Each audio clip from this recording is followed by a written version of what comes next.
célébré son quart de siècle musical tout récemment, d'où ce titre, Les Noces d'argent d'un rebelle au cœur tendre. Je vous invite d'ailleurs à lire tout cet article, son intégralité, et vous saurez beaucoup plus. Là-bas, il a fait des révélations. Et plus haut, vous pouvez le voir, on avait déjà eu à traiter cette actualité ici grâce à Jolie Locor qui tape à l'œil de Hollywood avec la sélection de cet extrait de son album.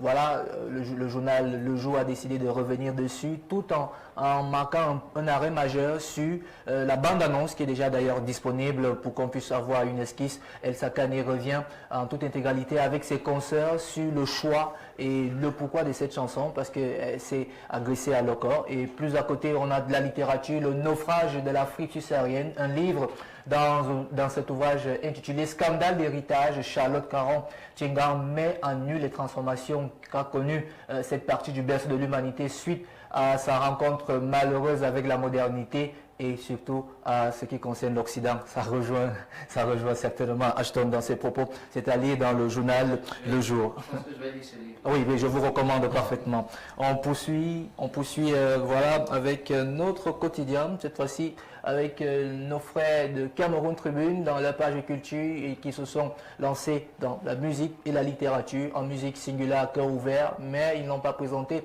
l'album comme il est question pour d'autres confrères, mais ils sont plutôt venus sur cet aspect au cœur d'une rencontre intimiste entre le chanteur français et ses fans lundi dernier à l'Institut français de Yaoundé de son album Dr Love, mais ici il était question des mots, lorsqu'on sait que lui il chante beaucoup d'amour, il a été question également de parler de cet atelier d'écriture, qu'est-ce qui l'amène à rédiger très souvent ces chansons qui sont pour la plupart, pour certains lecteurs et lectrices très ressemblantes. Singular a apporté des réponses que vous pouvez lire sur le journal à capitaux publics et plus bas un peu de littérature avec cet ouvrage de Léonard Amano, Rouge impératrice, qui tombe encore également sur ce que Ashton disait, comme quoi on ne commande pas n'importe quoi ici, pour dire qu'elle revient également cette fois-ci sur cet aspect post-colonial qu'a connu les pays africains, mais cette fois-ci elle se projette dans un futur proche pour essayer de donner des esquisses de réponses afin qu'on puisse être au rendez-vous du donner et du recevoir. On poursuit avec le tri hebdomadaire, l'anecdote. Ah ben, il y a cet article que je vous recommande beaucoup, surtout pour Ashton qui est très entré dans tout ce qui concerne la culture, les ancêtres. Si je vous donne seulement le nom, vous allez vous retrouver François Bingono qui rencontre l'Odyssée des Kékés, tradition littérale en langue française. Ça veut dire parti pour toujours. Il, à travers son livre de 145 pages, il retrace ici les valeurs patrimoniales qui sont devenues de plus en plus, qui disparaissent de plus en plus dans la société. On n'a plus des gens les mérites, journalistes et aussi le savant, celui qui maîtrise la communication crypto. Attendez, je vais retrouver l'anthropologue. Oui, l'anthropologue. Le mot m'échappe. L'autre aspiration que porte ce journaliste. D'ailleurs, je vous invite à lire ce journal qui a fait une sorte pour vous. On va dire, compte rendu de lecture pour ceux d'entre vous qui ne peuvent pas se procurer le livre, mais je vous dis, c'est derrière cette parution de l'Odyssée des Kékés, il y a eu 3 autres livres, notamment celui qui revient sur la notion du tam-tam qui a toujours été cet instrument qu'on utilisait comme communication, c'est-à-dire dans le journal Anecdote. Et puis, il y a des questions qui reviennent tout le temps, droit d'auteur, droit voisin des usagers harcelés par des percepteurs illégaux, des usagers et autres débiteurs de sociétés de gestion collective sont harcelés par des percepteurs de droits qui leur exigent de payer, des risques de payer doublement ou d'être frappés par la loi. Vous le savez, depuis un bon bout, DJ Billy et toute son équipe mènent un combat auprès de ces sociétés de téléphonie mobile, auprès également de ces sociétés brassicoles pour pouvoir acquérir ces droits d'auteur, ces droits voisins, c'est-à-dire dans le tri hebdomadaire, l'anecdote et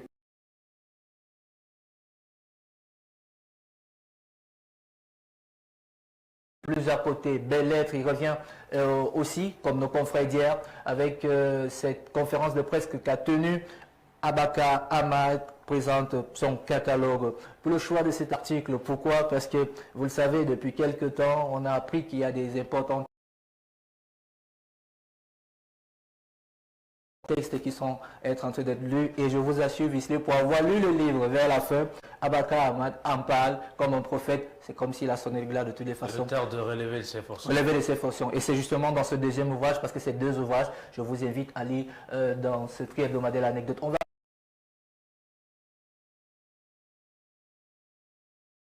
rester avec l'anecdote qui, pour moi, a fait un travail remarquable en ce qui concerne la journée internationale des langues. Il y a un supplément qui apporte des éléments de réponse, des enquêtes, reportages, analyses, mais aussi également des rencontres des gens qui maîtrisent ce secteur.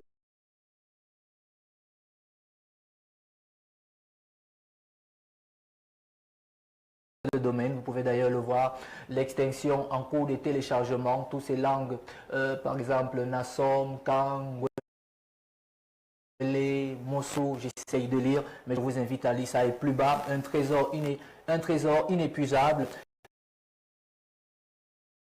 L'école prend la langue avec l'école prend langue avec les enfants. Et puis il y a cet expert Edmond Billois qui revient sur ce qui concerne les pays industrialisés qui mettent en avant la langue officielle et qui est considérée comme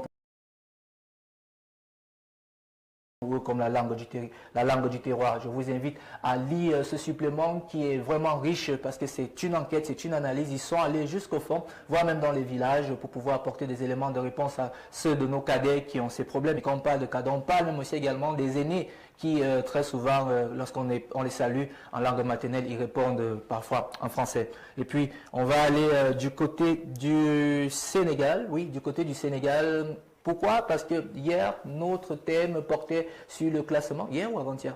Avant-hier, ouais. Sur le classement des musiques. Voilà, on part du côté de la Tanzanie. Et si vous vous rappelez de ce classement, donc Paul est revenu avec tous les détails. Léo Léo, le tout nouveau single de Nandi featuring Koffi Olomide. Vous avez vu là, j'aimerais bien que vous zoomez là-dessus. C'est la Tanzanie. Au classement, la Tanzanie était deuxième. Diamond Platinum. Ici, un homme et un stratège a compris que pour pouvoir augmenter ses vues, qu'ils ont positionné à ce classement, il fallait s'entourer des plus grands. Il est allé à la rencontre de Koffi Olomide en lieu et place de son featuring qu'il avait eu à faire pour faire cette collaboration musicale avec cette jeune Nandi, qui est une artiste tanzanienne, qui a à peine commencé et qui a été révélée par Coke Studio Africa en 2017. Moi, je l'ai découvert à travers le corps. Et au jour d'aujourd'hui, elle est allée retrouver l'autre Koffi Olomide. On dit que c'est Diamond qui est derrière. Preuve également. Toutes ces preuves et aussi le cheminement, la rencontre de cette chanson dont les vues sont déjà en train de monter au compteur YouTube, c'est-à-dire dans le site web www.africa News de nos confrères du côté du Sénégal. Vous aurez là la réponse pourquoi ils sont à ce niveau de classement. Et l'article qui va suivre vient également encore répondre à ça. Oui, ça je le dis parce qu'il maîtrise beaucoup. Tu peux lire là, oui, tu vas permettre que je te tutoie. Spotify annonce son lancement dans des dizaines de pays africains. Et vous le savez, c'est ce site, cette plateforme audio en ligne qui a annoncé depuis lundi dans son lancement dans plus de 80 pays, dont une dizaine de pays en Afrique, doublant quasiment le nombre de marchés ouverts. Et quand on parle de ces pays, on vient alors sur ceux dont la population est assez dense. On était là du côté du Nigeria avec Jolie pour parler de ces voleurs de ferraille, mais cette fois-ci pour dire que le Nigeria vient en premier client de Spotify. Et puis vous avez l'Ouganda, Mozambique et encore, c'est Tanzanie. Ne vous posez pas la question après pour savoir pourquoi ils sont à ce niveau-là. Je vous invite à lire cet article, surtout pour ceux qui s'excellent dans le domaine de la musique, dans le management artistique, parce qu'ils ont compris. En période de confinement, c'était l'un des sites qui proposait beaucoup de musique gratuite, mais maintenant il y aura la version gratuite parce qu'on sait qu'au Cameroun, la plupart des gens utilisent des logiciels version craquée et pas la version payante, parce que très souvent quand on dit payant, des gens se fâchent. Je vous invite à lire, c'est sur www.africa News qui vous apporte alors en mode enquête et en 2000 signes des éléments de réponse sur qui est Spotify et pourquoi pas avoir une idée dans ce cadre du digital. On va conclure comme ça avec cette notrice qui va notamment faire l'objet du dossier nécrologique. L'artiste chanteur, chorégraphe Willy le Sicilien n'est plus. Beaucoup l'ont connu en tant que chorégraphe parce que très souvent il y a ces dissidences-là entre danseur et chorégraphe, mais il était chorégraphe et on se rappelle encore de ce challenge que Darish avait lancé il y a quelques années, celui de Bidoum Challenge. Il avait même tout fait pour glisser ça subtilement dans un clip de l'artiste Lady Ponce. Le site events.com revient bien sur qui était l'artiste et également comment il s'est relevé au grand public et surtout ce titre phare. Ça va aller, la version remix est avec Dynasty. Et puis on va conclure en lieu et place parce que vous allez voir, j'ai pas d'ouvrage aujourd'hui, mais je vais vous proposer une note de lecture.